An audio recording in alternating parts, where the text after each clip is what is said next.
Hey y'all, hey. Come on in, come on in.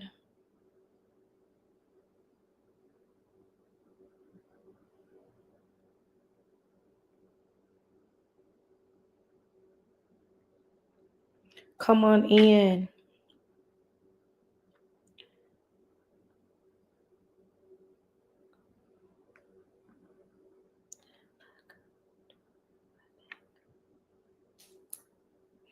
Come on in, y'all. Welcome to Wisdom Wednesday. Welcome to Wisdom Wednesday. We at midweek. I hope you guys have kind of had a good week. I know there's a lot of things going on. People getting sick. People going through. People grieving. Just so many different things that may be going on during this time. But I'll encourage you, even with the weight of the world, even with many things that may be going on around you, just find at least one thing to be grateful for. We all can find at least one thing to be grateful for. There are many things that we can identify even in the storm. But though many are weary, there's a lot going on around us. Of us may be in a storm or coming out of a storm, and that would never change. Um, and even if you're not in one now, there will be one to come. Um, but even in that,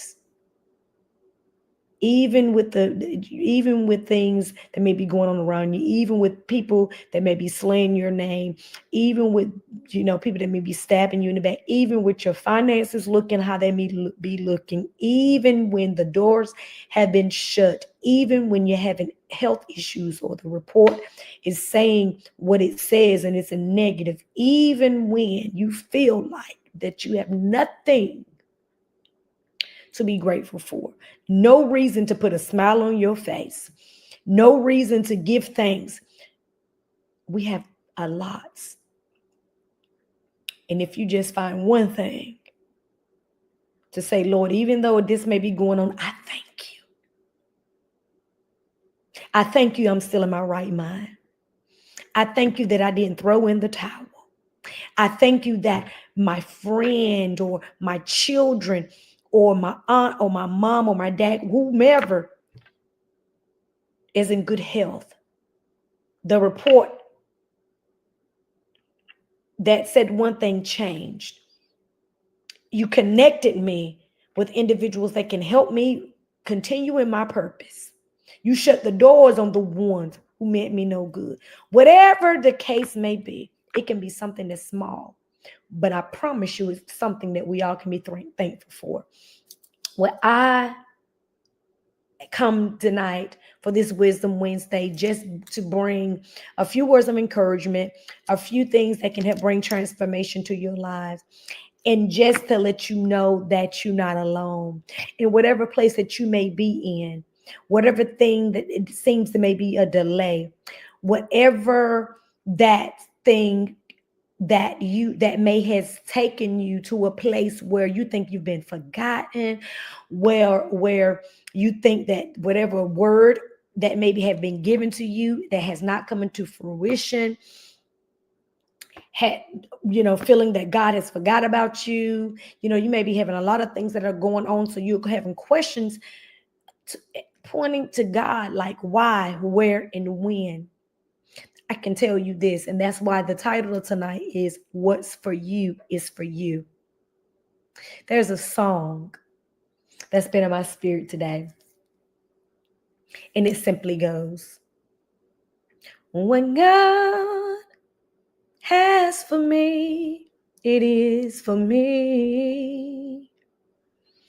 When God has for me, it is for me. And I know without a doubt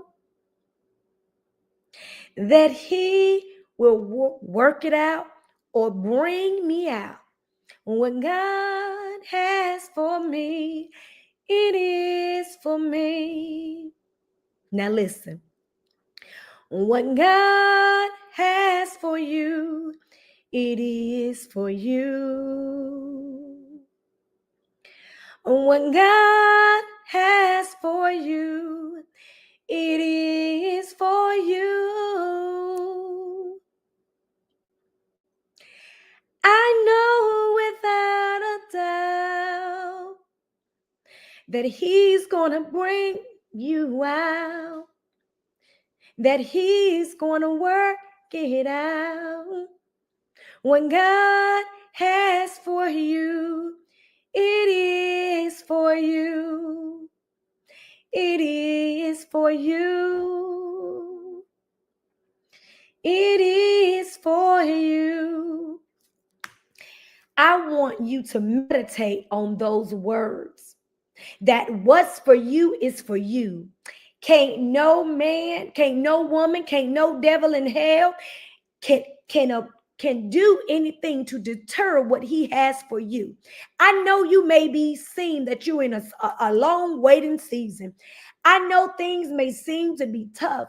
I know it feels like that you have been left behind. You've seen your friend, your cousin, your mama, your co-worker, whomever going through this, getting that, these things are happening, and you probably don't think that they deserve it. But there's an appointed time just for you. So you don't have to worry about and think that you've been forgotten. Even when you can't trace him, he is working behind the scenes on your behalf. I know sometimes that it can be tough. I know you may be sitting on some things, some prophets have spoke to you, things you have read, you have seen, you have fed in your spirit. You've walked and tried to sort some things out, to do some things, and it's still stuff has not turned around or unfolded for you. But I can tell you to wait for a little while longer, because what he said is for you, it is for you.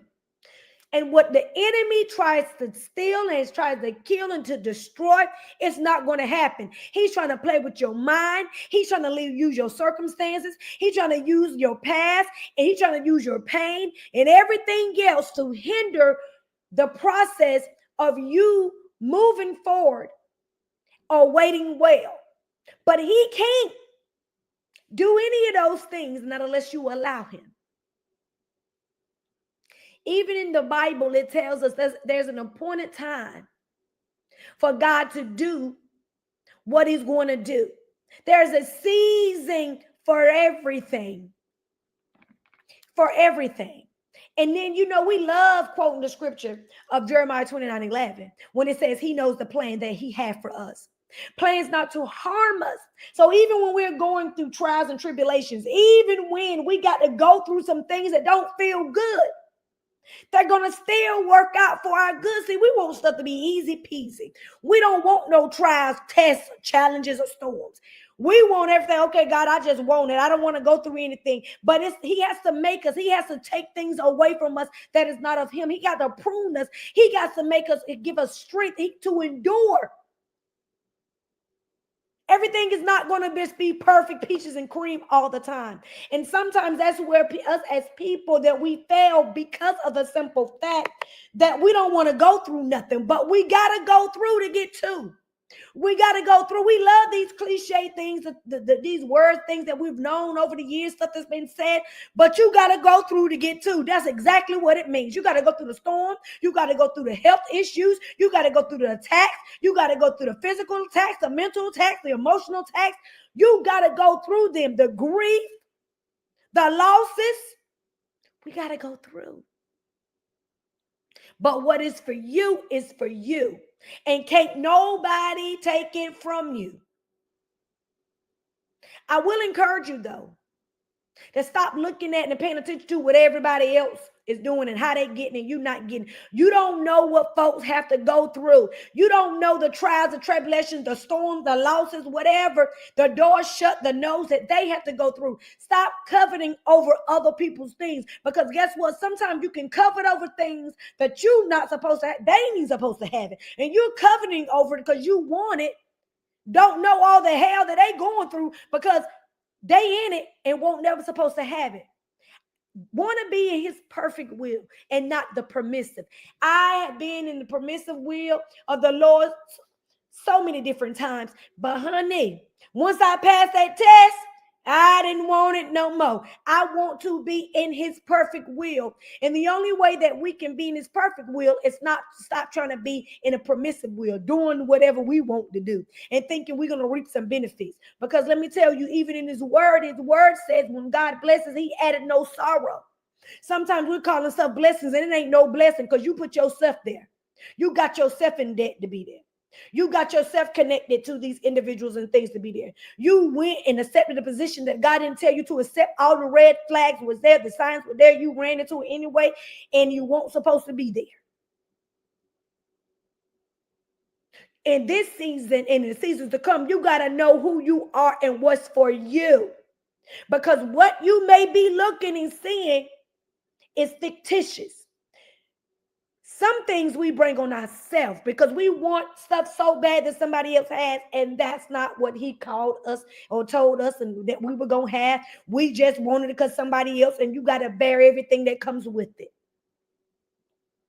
But what's for you is for you, I promise you. And when he lines it up for you, everything flows like it's supposed to be. Let me tell you another thing. And these are just a few scriptures that I want to utilize. We know about the Jeremiah 29:11. For we know the plans. We know about the Ecclesiastics. For every chapter 3, for everything there is a season. There's a season for this and that. That is the truth. But even in Romans, we love to say, and we know that all things, and it's the truth. Romans 8:28, all things work. All things work for the good, for those that love the Lord and who are called according to his purpose. You got to be called according to his purpose. So what's for you is for you. As long as it's in his will and you are called according to his purpose, all things will work out no matter how it looks. Wait your turn, wait your time. But while you're waiting, wait well. Do what you're supposed to do while you're waiting. It was one more. Habakkuk 2:3. For the revelation awaits the appointed time. For the revelation awaits the appointed time. So there's an appointed time of what's for you is for you. There's an appointed time. Though it may linger, wait for it. Though it may seem long, wait for it. Because when it says that when it's time, certain that it will certainly come when it's time. When it's time, it's going to come. When you're ready for it, when we're ready for it, it's going to come. Sometimes it's prematurely that we get things and we ain't supposed to have it. We weren't ready for it. That's permissive will. But when you wait for it, when you work for it, when it's according to his will, that's when it's working for our good.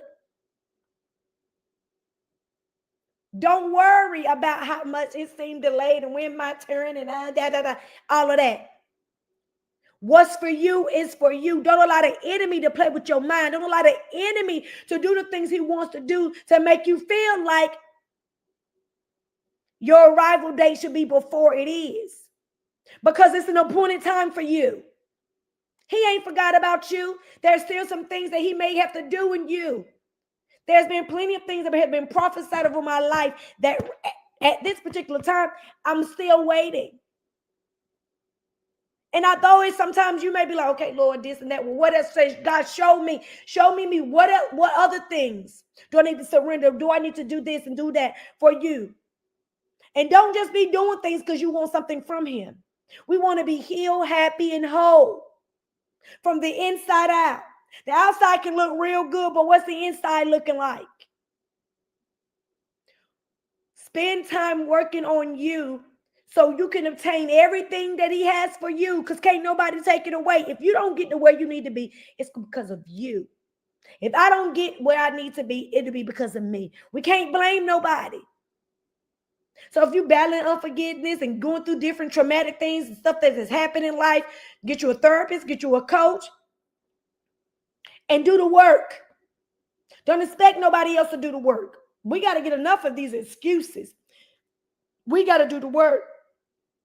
We got to do the work. But I wanted to encourage you on tonight. So what is that? What's for you is for you. And although it may seem as a delay, it's not. The appointed time that you're supposed to arrive at that destination, he knows. He knows. So while you're waiting on your arrival, and it may seem like it's a lot of detours going on, it may seem like you got to keep changing flights sometimes, because sometimes you're going the wrong way. Sometimes that it needs to be delayed. Sometimes you might not be where you need to be, and you got to schedule a whole nother flight, because you may be going in the wrong direction. But you seek your maker. You seek who knows the plans, who formed you in your mother's womb. He knew you. He knew what we were going to be, what we're going to do, the good, the bad, the ugly, the nasty, the stank. But one thing about it, you're purpose for something.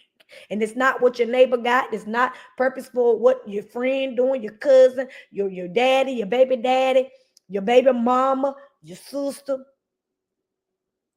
It's purpose for you.